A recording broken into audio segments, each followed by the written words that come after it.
সেই পৌৰোহিত্য কৰা শ্ৰদ্ধেয় সভাপতি ডাঙৰীয়া, মোৰ শিক্ষাগুৰু শৰ্মা ডাঙৰীয়া আৰু মোৰ বন্ধুবৰ কলিতা ডাঙৰীয়া, আমাৰ সমাজকৰ্মী দুৱৰা ডাঙৰীয়া, বৰুৱা ডাঙৰীয়া, বৰা ডাঙৰীয়া, মই দীঘলকে নাই কৰা দেখি আছো, সকলোলৈকে মোৰ আন্তৰিক শ্ৰদ্ধা জনাইছো। আৰু এই যে 28 ঘৰ লোক আপোনালোকে এখন সমিতি গঠন কৰিছে, উদযাপন সমিতি গঠন কৰিছে, ওচৰৰ পাজৰৰ ৰাইজৰ সহায় সহযোগ বিচাৰিছে, সকলোৰে প্ৰতি মই শ্ৰদ্ধা জনাইছো। আৰু যিসকল ব্যক্তি ওচৰৰ পাজৰৰ নামঘৰৰ পৰাও আহিছে বা ভাগৱত পঢ়িব বুলি শুনিও যি আহিছে, সেই পৌৰোহিত্য কৰা শ্ৰদ্ধেয় সভাপতি ডাঙৰীয়া, মোৰ শিক্ষাগুৰু শৰ্মা ডাঙৰীয়া আৰু মোৰ বন্ধুবৰ কলিতা ডাঙৰীয়া, আমাৰ সমাজকৰ্মী দুৱৰা ডাঙৰীয়া, বৰুৱা ডাঙৰীয়া, বৰা ডাঙৰীয়া, মই দীঘলকে নাই কৰা দেখি আছো, সকলোলৈকে মোৰ আন্তৰিক শ্ৰদ্ধা জনাইছো। আৰু এই যে 28 ঘৰ লোক আপোনালোকে এখন সমিতি গঠন কৰিছে, উদযাপন সমিতি গঠন কৰিছে, ওচৰৰ পাজৰৰ ৰাইজৰ সহায় সহযোগ বিচাৰিছে, সকলোৰে প্ৰতি মই শ্ৰদ্ধা জনাইছো। আৰু যিসকল ব্যক্তি ওচৰৰ পাজৰৰ নামঘৰৰ পৰাও আহিছে বা ভাগৱত পঢ়িব বুলি শুনিও যি আহিছে, এয়া আপোনালোকৰ সৌভাগ্য ঘটিছে। গছৰ পাত দেখিলে আৰু যাৰ নিৰ্দেশ নহলে নলৰে, সেই মহান প্ৰভুজনাৰ গুণানুকীৰ্তন কৰিবলৈ ওলাইছে আপোনালোক।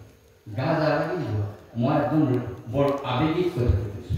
আহি আছে চ'ত মাহ বহাগ, জেঠৰ পৰা সাংঘাতিক গৰম হ'ব, লক্ষ্য কৰি থাকিব কতজনে এই গছজোপা খুব ধুনীয়াকে বতাহ মৰা হ'লে তাতে বহিলোহেঁতেন। কিন্তু এজন আহি তাক কৈছে, এটা গছ পাত লৰা নাই অ, সেই কাৰ কি পাত লৰিব? আপুনি লৰাই দিলে মৰিব নেকি? যাৰ কৃপা নহলে গছৰ পাত এটিও নলৰে, যাৰ কৃপা নহলে আপোনাৰ নাক দুটাই এটা উশাহ আৰু নিশাহ ল'ব নোৱাৰে, যাৰ কৃপা নহলে আপুনি এইখন সংসাৰৰ মহাভোগ কৰিছে, আপুনি এয়া আপুনি কেতিয়াও কৰিব নোৱাৰে। তেনে এজন জগত গুৰু ভাগৱতৰ কাহিনী এটাকে আছে, সেইবোৰ নকওঁ আৰু। আপোনালোকে আইসকলে যদি কালি লৈ পেলাই নামঘৰ নচিবলৈ কাকো ক'ব নালাগে, নিজে নিজে আহিব লাগে, নিজে কৰিব লাগে। ওচৰজনীক জনাইছিলে, বোলে সম্পাদকে কোৱা নাই কেলে যাম, তুমি কৈছে যোৱা। ইমান ধুনীয়া সুবিধাটো এৰি দিলে, ইমান সুন্দৰ সুযোগটো এৰি দিলে, কেলে জানে? ভাগৱতত লিখা আছে, কি বুলি লিখা আছে? যে আপোনাৰ ভাগ্য উদয় হৈছে, যি প্ৰভু চৰণত এগছি বন্তি সদায় জ্বলে, আৰু যি গছি বন্তি কেৱল প্ৰভু ভগৱন্তৰ জ্ঞাতাৰ্থে অৱগত কৰা হয়, তেনে এভাগ পবিত্ৰ বৈকুণ্ঠ মুচিবলৈ যে আমি মহাপাপীয়ে পাইছো, হে প্ৰভু তুমিহে কৰাইছা। দুৰাৰোগ্য ৰোগীৰ ৰোগ নাইকিয়া হৈ যায় বুলি কৈছে। মই নাজানো বিচনা কেৱল কথা পাইছো কাৰণে কৈছো। কোনোবা ৰোগত ভুগি আছে, ভাল হৈ যাব, বন্ধা দুটা ল'ৰাৰ জন্ম হ'ব বুলি কৈছে। তেতিয়াহ'লে আমি নামঘৰটো পৰিষ্কাৰ কৰিবলৈ মহিলাসকলক ক'ব লাগিব জানো? মই ভাবিছো তেখেতলোকে স্বেচ্ছাই আহিব। আৰু কোনোবাই মঠ মন্দিৰৰ হৈ পেলাই অকণমান বেছিকেও যদি কাম কৰিছে, আপুনি ভাবক, হে প্ৰভু মোক যে অকণতকৈ অলপ বেছি কামৰ বোজা অকণমান দিলাই, এইখন তোমাৰহে ইচ্ছা। চাওক আপোনালোকে কিমান সুন্দৰ হ'ব। আজি ভাগৱতৰ ওপৰত কথা ক'ব লাগিছিল, 3 ঘণ্টামান সময় লাগে। ছাৰে কৈছে অন্ত নহয়, কলিতা দেৱে কৈছে অন্ত নহয়, ক'ৰ পৰা অন্ত হ'ব? সাগৰ খাটি অন্ত কৰিব পাৰে কোনোবাই। মই ভাবিছিলো যে আজি ভাগৱতৰ এটা কথা মই কৈ থৈ যাম, যে আমি যে ভাগৱত পঢ়িম, এই ভাগৱত ভাগ ইমানবোৰ কিতাপ থাকোঁতে আকৌ এই ভাগ বাছি দিম। একেলগে ৰামায়ণ কিন্তু যথেষ্ট 3 বাৰমান পঢ়িলে নেকি? ৰামায়ণ 2-3 বাৰমান পঢ়িছে, আৰু মহাভাৰত চাগে চাইছে, আৰু কিবা বহুত হেৰি আছে এইবোৰ চাইছে। কিন্তু ভাগৱত ভাগ কিয় আনিলে, এই কথাটো ক'বলৈ মন আছিল। একেলগে কৈ দিলে ধুনীয়াকৈ কৈ দিলে ভাগৱত কেনেকৈ আহিলে, ক'ৰ পৰা আহিলে। কিন্তু এটা কথা মনত ৰাখিব দেই, মই চমুকৈ ভাষণ দিবলৈ উপায় নাই যে, সময় নাই হাতত। কি কৈছোঁ যে আপোনালোকে এটা কথা চাব, এই ভাগৱত সাধাৰণ কিতাপো নহয়, আৰু এই ভাগৱতখন সাধাৰণ মানুহৰ কাৰণেও নহয়। এয়া ৰজত কাকতি কি ক'লে, নহয় মই এটা কাৰণে কৈছোঁ প্ৰমাণ সিদ্ধ হবে চব ভাগৱত ইগুলে বাদ দিয়ক নাৰায়ণে কাক ক'লে ব্ৰহ্মাক ক'লে ব্ৰহ্মাই কাক ক'লে নাৰদক ক'লে এই তিনি ঠাইত পালেতো সাধাৰণ মানুহক ভগৱানক ভাগৱত নাই দিয়া নাৰদক দিলে নাৰদে কাক দিলে বিচাৰি বিচাৰি আৰু নাপালে মানুহ ব্যাসে আছিলে সেই সময়ত ইমান জনসংখ্যা আছিলে ব্যাসক পালে ব্যাসে ভাগৱত দিবলৈ নাপালে নেকি ব্যাসৰ নিচিনা কত ঋষিমুনি আছিল কাক দিলে পুতেকক দিব লাগে অহাও নাই পুতেক দিবহে যায় ক'ত আছে মাকৰ গৰ্ভত 12 বছৰ আছে 12 বছৰ থাকিব পাৰে নে ভাগৱতে কৈছে মই কি বুজাম হয় নে নহয় এইবোৰ দীঘলীয়া কথা যাই কি নহওক এই ভাগৱত কোনে পালে শুকে পালে এই শুকে কাক দিলে মহামহন্তক দিলে বুলি ভাগৱত ধুনীয়াকৈ লিখা আছে প্ৰথম অধ্যায় প্ৰথমতে মহামহন্ত হোৱাৰ কাৰণে সম্ভৱ হ'ল ভাগৱত শুনা পৰীক্ষিত তেতিয়াহ'লে ভাগৱত শুনিব পৰা যোগ্যজন আছিল কাৰণে দিলে আৰু সেই ভাগৱত শুনিবৰ বাবে দুটা সম্প্ৰদায়ৰ মাজত ভাগৱত ভাগ হৈছে এই প্ৰথম সম্প্ৰদায়টো মই ভালকৈ ক'লোঁ ইয়াত ভাগৱত যে তেখেতলোকে শুনিলে শুনি পেলাই কি হ'ল মানুহ দেখোন মৰিলে সাপে দেখোন খুটিলে এইবোৰ দীঘলীয়া কথা আমি নকওঁ কিন্তু এটা কথা মনত ৰাখক ভাগৱত এখন পবিত্ৰ গ্ৰন্থ এই গ্ৰন্থ ভাগত সেৱা কৰিবলৈ পোৱাজন আপুনি ভাগ্যৱান এই ভাগত আপুনি বন্তিগছ জ্বলাবলৈ পোৱাটো আপুনি ভাগ্যৱান আপোনালোকৰ নামঘৰত এই ভাগৱত ভাগী 7 দিন 7 ৰাতি ঈশ্বৰৰ গুণানুকীৰ্তন কৰ্ণপথে ভকতৰ হিয়াত প্ৰৱেশ কৰি দেখিছে দুৰ্বাসনা হৰে সমস্ত আপোনালোকৰ ঈশ্বৰৰ নাম এইবিলাক কাণেদি সোমাব নহয় কাণেদি সোমাই গোটেই শৰীৰত প্ৰৱেশ কৰিব আপোনালোকৰ কুশল মংগল হ'ব সকলো মানুহ অসুখীয়া অসুখ নথকা মানুহ 100ৰ ভিতৰত 2জন মানুহে ওলায় নেকি মই যিমানলৈ গৈছোঁ দেখোন চবে কাহ এটা হ'লেও মাৰিছে হয়নে নহয় যে আমি চববোৰ অসুখীয়া হৈ গৈছোঁ গতিকে ইয়াৰ পৰা পৰিত্ৰাণ তেওঁৱেই কৰাব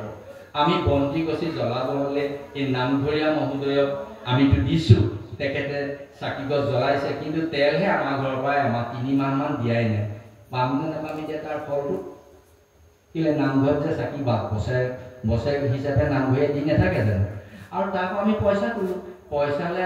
এই চাকি গছ জ্বলিবলৈ পইচা সকলোৱে নিদিয়াকেও থাকে পিছত দিয়াকে হয়তো 3 মাহমান নিদিয়া থাকে আৰু তেনেকৈ হয় এইটো কেতিয়াও নকৰিব আপোনাৰ তেলকণ সদায় ব্যৱহাৰ হওক কেলে দিব্যজ্যোতি পৰম ব্ৰহ্ম দিব্যজ্যোতি জনাৰ্দন দিব্যজ্যোতি হৰে পাপম দিব্যজ্যোতি নমস্তুতে শুভং কৰোতি কল্যাণং আৰোগ্যং ধনাগমং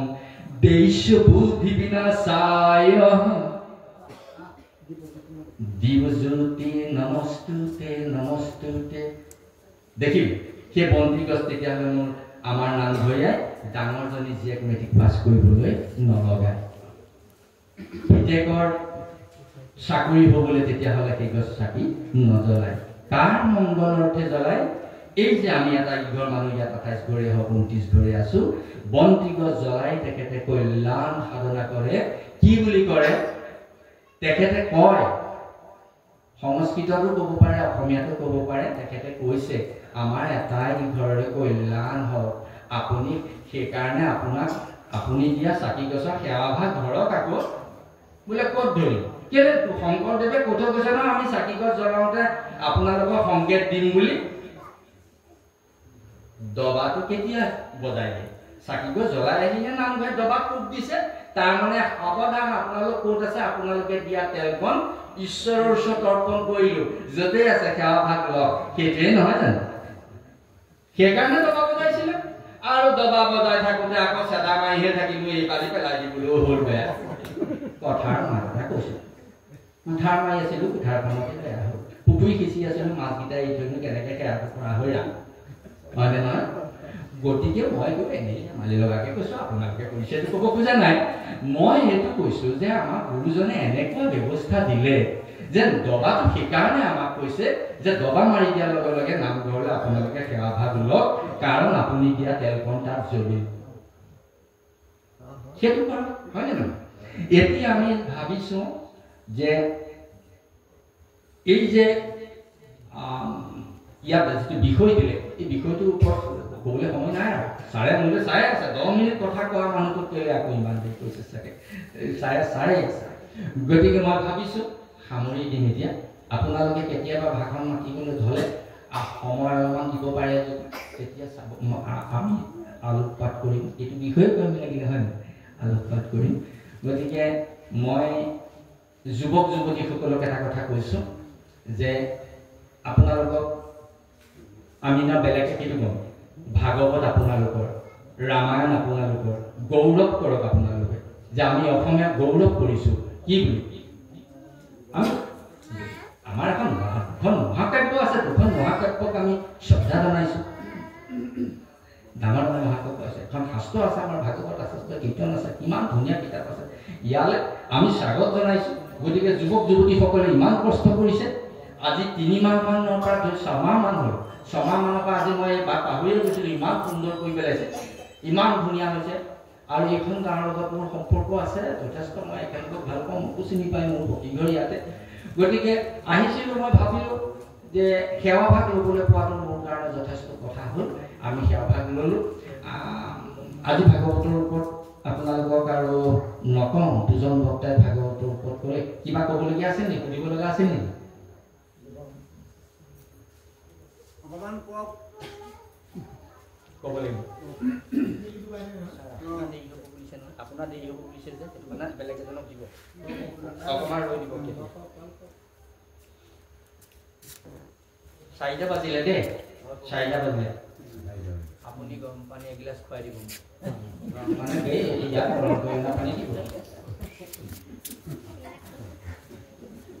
এতিয়া কি হয় গম পায় আমি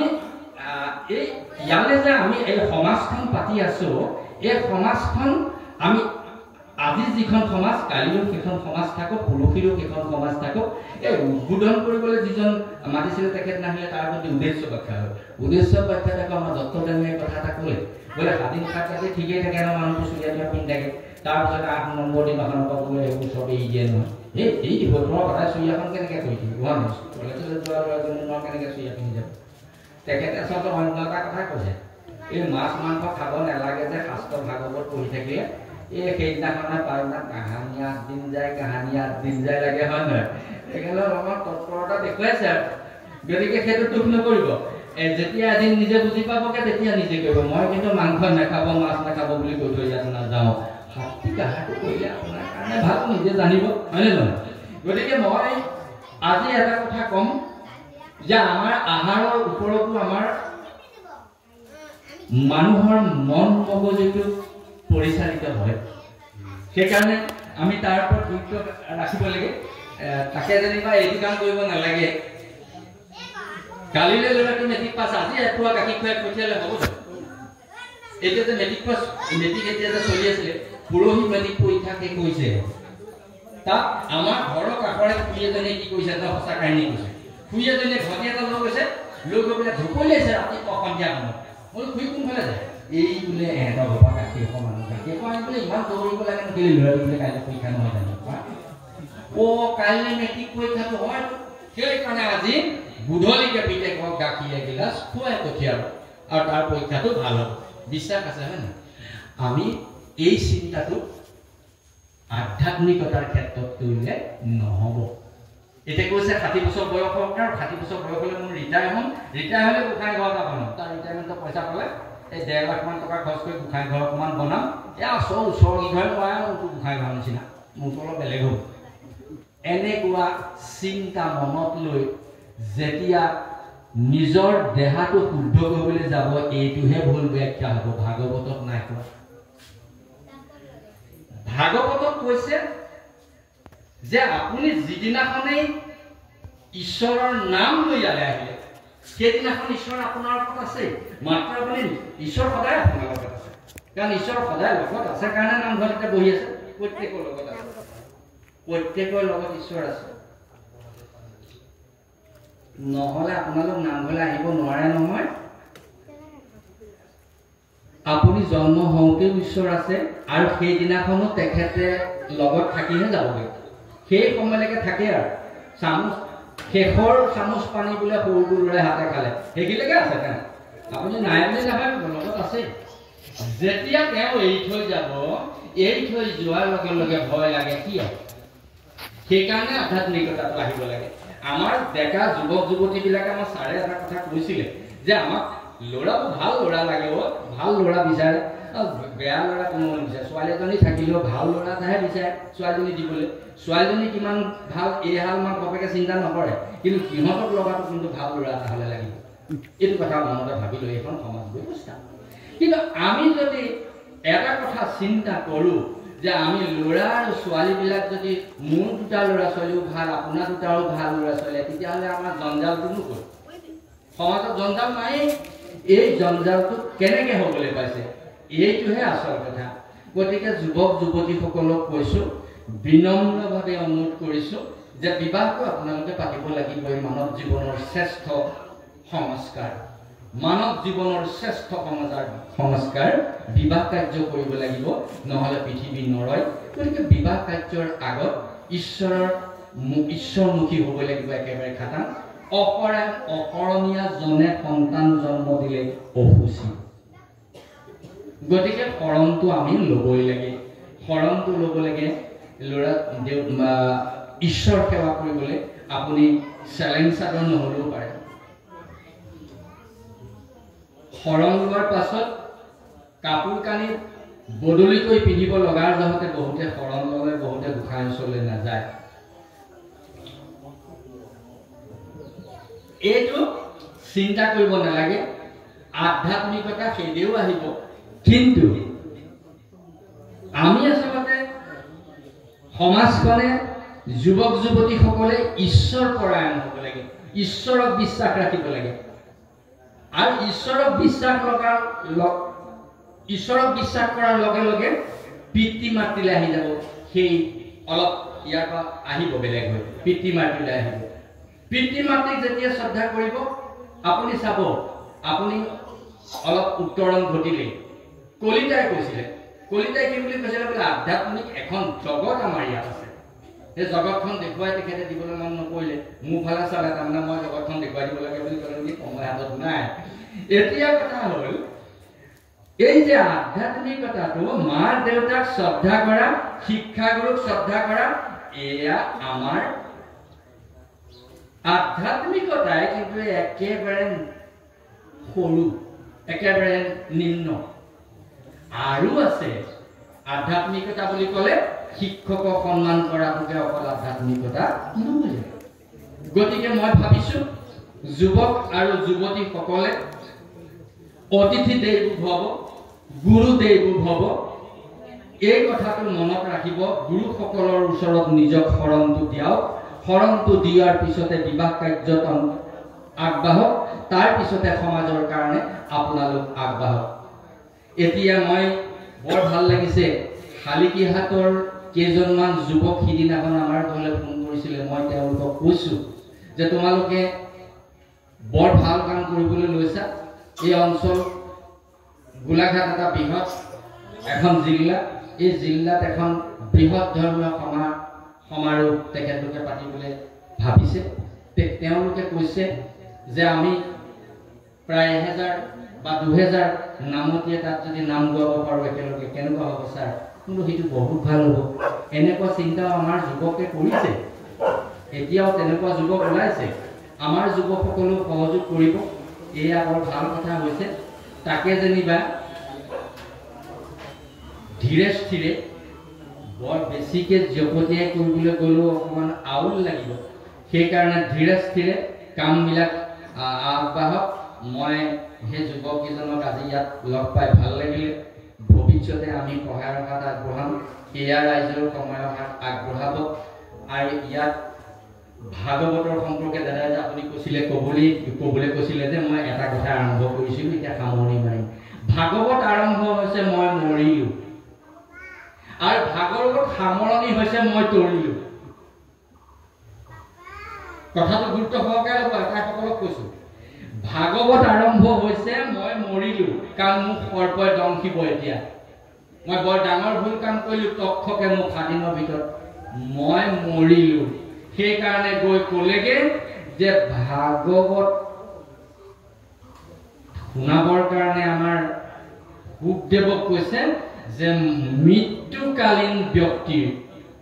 মৃত্যুলাৰ বেছি দিন নাইকিয়া এসপ্তাহ থকা ব্যক্তিজনৰ কাম কি তেতিয়া কৈ গ'ল কামটো কি তাৰ পিছতে গৈ আছে দাদক একাদশ পাই গ'ল একাদশৰ সাৰ তত্ত্বখিনি বুজি পালে তাতে আছে কি আছে একাদশত এই যে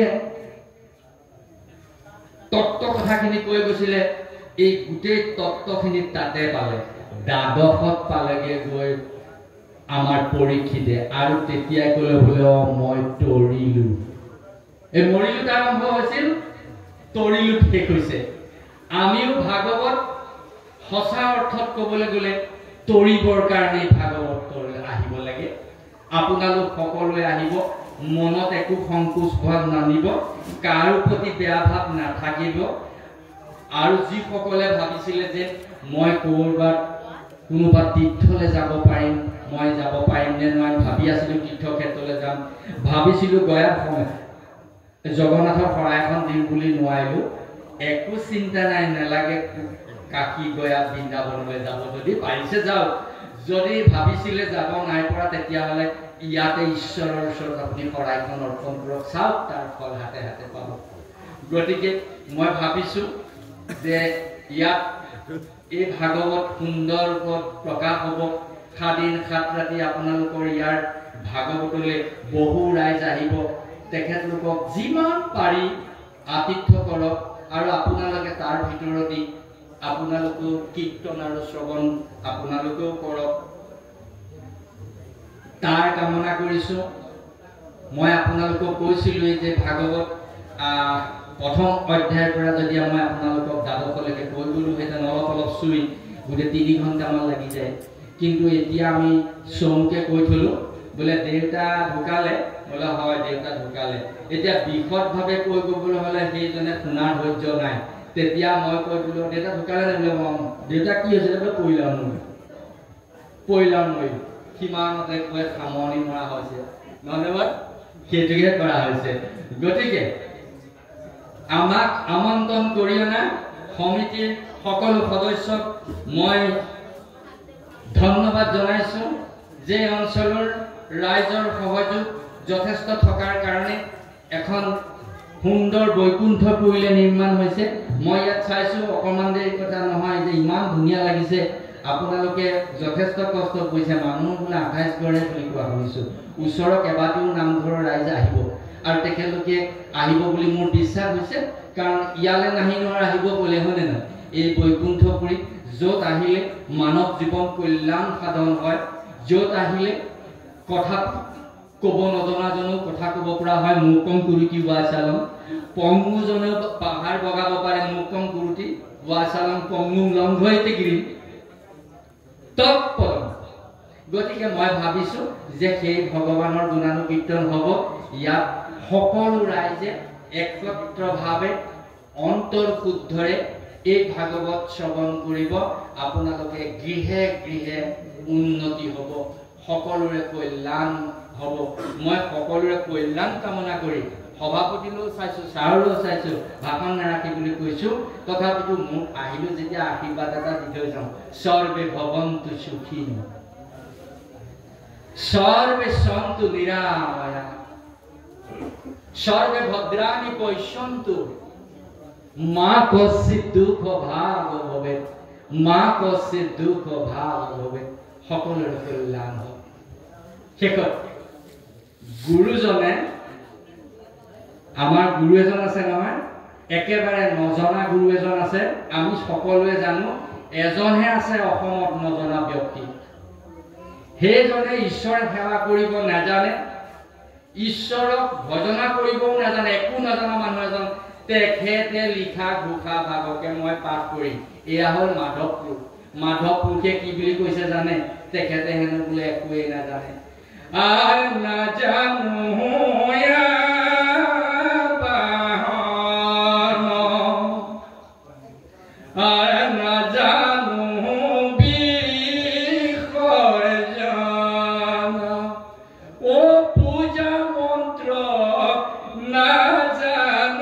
Nazanukrishita আবাহন নাজানে, বিসৰ্জন নাজানে, মাধৱ পুৰুষে নাজানে, আৰু কি কৰিব নাজানে, পূজা পাতল কৰিবলৈ কিঞ্চিতো নাজানে। আমিতো অলপ অলপ জানো, প্ৰাৰ্থনা এটাকে জানো, তেখেতে সেইটোও নাজানে। আৰু কি কৈছে জানে? আৰু তেখেতে ক'লে, মই বৰ দৰকাৰী কাৰণেহে এষাৰ কথা ক'লো। তেখেতে আৰু ক'লে কি বুলি, কিমতে ভকতি কৰিব তোমাত হৰি, মই মূঢ়মতি নাজানো তাৰ উপায় ৰাম ৰাম। অলপ দৰকে কথাটো ভাবিব দেই, মই সেইকাৰণে এইকণ গাইছো। কি দৰকে ভাবিবলৈ কৈছো যে যি দুজনা গুৰুৰ কৃপাত আমি উদ্ধাৰ হৈছো, সেই দুজনে কৈছে যে ভগৱানক প্ৰাৰ্থনা কৰিবও নাজানে, কেনেকে তেওঁক পুজিব লাগে নাজানে, আৰু কি তাৰমানে নজনাজন বোলে আমি মূৰ্খ মানে মনে। কোনে কৈছে? মাধৱ পুৰুষে। আৰু মই 20টামান মুখস্থ আছে নহয় মোৰ প্ৰাৰ্থনা, আৰু মই কি গাইছোগে কৈ, এয়া যেন নহওক। গুৰুজনে প্ৰাৰ্থনা কৰোঁতে কেনেকুৱা নিজকে দাস অনুভৱ কৰিছে। মই আৰু মাধৱ পুৰুষে ক'তো নিজৰ তাৰ নামটো তেখেতে লিখা নাই। চাবচোন লিখিছে কি বুলি, দাস, মহাপাপী, এইবোৰহে লিখিছে তেখেতে। তাৰপিছতে এনেকুৱা মহান গুৰুজনে আমাক এটা কথা ক'লে, আৰু তাকে গৈ পেলাই সামৰি মাৰি সকলো কথাটো গুৰুত্ব দিব। যিখন তত্ত্বগধুৰ পুথি, কীৰ্তনখন কৰ্ম তত্ত্ব পুথি, এই ভাগৱতখন মহাসাগৰ কাৰণে আমি অল্প জ্ঞানী সকলে বুজি নাপাওঁ বুলি গুৰুজনে বৰ কষ্ট কৰি টোপনি ক্ষতি কৰি কীৰ্তন ভাগ লিখি থৈ গ'ল। এতিয়া ভাগৱতক বেছি প্ৰাধান্য দিয়া হৈছে, কীৰ্তনৰ ফালে লাহে লাহে কম হৈছে। আমি দেখা পাইছো সমাজৰ বিভিন্ন ঠাই, কিন্তু ই শুভ লক্ষণ নহয়। কীৰ্তনত যিমান সুন্দৰকে বুজিব পাৰিব, ভাগৱত নেচাবলৈ কোৱা নাই, ভাগৱত সাগৰ, অলপ অসুবিধা বুজিবলৈ। গতিকে সেই কীৰ্তন ভাগ নামৰ পিছত যেতিয়া কৰিব, গা জা লাগি যায়, আৰু আমাৰ সমাজখনত সেই দ্ৰব্যমুঠি প্ৰসাদ হৈ যায়। এনে বজাৰৰ পৰা লৈ আনি পেলাই যদি তিয়াই পেলাই তাত আপোনালোকে নাৰিকল এটাও কুটি দিয়ে, চেনি নিমখ কিবা কিবি দি দিয়ে, সেয়া যদি মুখ দিয়ে, সেয়া মাহ চাউলহে হ'ব। কিন্তু সেইকেইটাকে যেতিয়া মই কোৱা সেই কীৰ্তন কেইভাগ তাত গাই প্ৰভু ভগৱন্তৰ ওচৰত অৰ্পণ কৰি পেলাই আপোনাৰ মুখাৰ আগত দিয়া হয়, এয়া হ'ব প্ৰসাদ। গতিকে সেই মহাপ্ৰসাদ মানৱ কল্যাণৰ কাৰণে দি যোৱাজনে কীৰ্তনখনত ভুল হৈছে নেকি বুলি ভাবি আপোনালোকক চাবলৈ কৈ থৈ গৈছে। কি বুলি? শুনা শুনা বুধ লোক, নিন্দা নবলিবা মুখ, অচে যদি দেখা পদ তদুখন, আমি জগতৰে শিখ জানি কৰা বিমৰিখ, এ মহন্তৰ ক্ষমায়ে ভূষণ। অলপ কথা নাই, তেখেতে যে কীৰ্তনখন লিখিছিলে ভুল হৈছে হেনো আপোনালোকৰ ওচৰত কিবা কাৰণত যদি ভুল হ'ল, হে মহন্তসকল, আমি তোমালোকৰ শিষ্যহে, কিবা এটা যদি ভুল হৈছে শুধৰাই লোৱা। এই কোনে কৈছে এইটো কথা? শংকৰদেৱে। আৰু আমি মূল অসম পণ্ডিত লোক নাহিলে কিনি লোক নকম নেবাৰ দেখুৱা জানিলে। গতিকে মই শেষত গুৰু দুজনাৰ যিটো ভাৱ, সমাজখনৰ প্ৰতি যিটো তেখেতলোকৰ আশা, এই আশাটো বিচাৰিছে যে প্ৰত্যেকে, মই ভাবিছো সুখ শান্তি পাব, অকণমান দেৰি ঈশ্বৰক চিন্তা কৰিব। বহুত ডাঙৰকে বেছিকে আমি নোৱাৰো, মুখস্থও নাই, প্ৰাৰ্থনা এটাও গাব নাজানো, এই ক'তনো আমাক ঈশ্বৰে ল'ব, সেইবোৰ চিন্তা নকৰিব। তেনেকুৱা যদি কোনোবা ব্যক্তি আছে, মাধৱ পুৰুষে আৰু এই শংকৰদেৱে কৈছে আমাক যেনেধৰণে, আমি তেনেকে 1 ছেকেণ্ড 2 ছেকেণ্ড 3 ছেকেণ্ড আপুনি নোৱাৰিবনে চকুকেইটা মুদি যদি আপুনি ভগৱানক এবাৰো কৃষ্ণ শব্দটো কয়, এয়াও আপোনাৰ কাৰণে যথেষ্ট হ'ব। গতিকে যদি আপুনি শৰণ নলয়, ঈশ্বৰৰ ওচৰত নাম নলয়, তেতিয়াহ'লে এই ভকতসকলে যে নাম গাই আপোনালোকৰ ঘৰত দেখিছে সেয়া হ'ব নহয় কি হৰি চৰণত শৰণ ললো হৰি নাৰায়ণ মানৱী জনম সফল কৰিলো হৰি নাৰায়ণ দেখিছে যিদিনাখনলৈকে আপুনি শৰণ নললে সেইদিনাখনলৈকে মানৱী জনম সফল নহল গতিকে আপোনালোকক শেষত সকলোৰে প্ৰতি মোৰ আন্তৰিক শ্ৰদ্ধা জনাইছো আৰু কথাবোৰ খৰকৈ কৈছো যিহেতু তেনেকৈ ধৰ্মীয় কথা ইমান খৰকৈ কয় মই কিন্তু বাধ্য হৈ সময়ৰ অভাৱত বৰ জপিয়াই কথা কেইটামান আপোনালোকক জ্ঞাততে ক'লোঁ গতিকে আপোনালোকৰ ওচৰত যদি কিবা ভুল কৈছোঁ আপোনালোকে শুধৰাই ল'ব আৰু এটা বৰ ধুনীয়া এজন মানুহক দেখি আহিছিলোঁ ক'বলৈ মন আছিলে 2 মিনিট লাগিব কম নেকি ছাৰ মানুহ এজন দেখি আহিছিলোঁ মানে আমাৰ ধৰ্মীয় সভাবিলাকত যে গৈ থাকোঁ সেই ধৰ্মীয় সভালৈ গৈছিলোঁ আজি অলপ দিনতে তাত কি হ'ল বুজিছে এটা ধুনীয়াকৈ লিখি থোৱা আছে এটা কোঠালি মাত্ৰ এই যিমান ডবল তাত হেৰি দিছে পেণ্ডেল দিছে আমি তাৰ আমাৰ ধৰ্ম গাই আহিছোঁ মোৰ লগত 3জন আছে দেখিলোঁ অকণমানি ঘৰ তাত লিখা আছে অসমীয়াতে কৈছোঁ বাৰু মই এই পৃথিৱীৰ আটাইতকৈ অজ্ঞানী লোকজন ইয়াতে আছে সেই ঘৰটোত সোমাই আছে বুজিছেনে মই লগৰজনক ক'লোঁ সেই একেবাৰে অজ্ঞানী পৃথিৱীৰ ভিতৰত বোলে চাই যাওঁহে মোক কৈছে বোলে সেই অতখিনি মানুহ চাই আহিলে হেঁপাহ নকৰে আকৌ গৈ পেলাই বোলে অজ্ঞানীটোক চাব বোলো নহয় পৃথিৱীৰ ভিতৰত অজ্ঞানী যেতিয়া চাই যোৱাটো ভাল হ'ব আৰু বাছ ভাড়া কৰি আহিছিলোঁ ইমান দূৰৰ পৰা সেইকাৰণে প্ৰভু আমাৰ দুজন ৰাস্তাতে ৰ'ল মই আপোনালোকক কৈছোঁ আৰু সাহস এটা কৰি গ'লোঁ তেওঁক একো ঠালীয়া ঘৰটো দৰজাখন দিলোঁ মেলি একো নাই নহয় ঘৰ প্ৰকাণ্ড মুখ চোৱা আইনা এখন আছে ডাঙৰ কি হ'ল গতিটো গম পালেনে কি হ'ল বাৰু গম পাইছেনে কিবা নাই এই গ্লাছখন তাত একো নাই সেই ঘৰটো মুখ চোৱা গ্লাছখন মোৰ সৈতে সমান দৰজাখন মেলি দিয়াৰ লগে লগে কি দেখিলোঁ এনে লাজ লাগিলে প্ৰভুসকল ইমান লাজ লাগিলে দেখি তেওঁলোকক দেখিছে নেকি চুচুক চামাককে গুচি আহিলোঁ বুজিছে গতিকে প্ৰভুসকল সদৌ শেষত সকলোলৈকে মই আন্তৰিক শ্ৰদ্ধা জনাই আজি এই আমাক আমন্ত্ৰণ কৰে সভাখনৰ সামৰণি মাৰিব বিচাৰিছোঁ আৰু নাজানো অপাহন নাজানো বিসৰ্জন পূজান্ত নাজানো কৃঞ্চিত এতেকে পৰমেশ্বৰ দাস ভয়ো চৰণত মূৰ গতি কাঢ়ি বেউচিত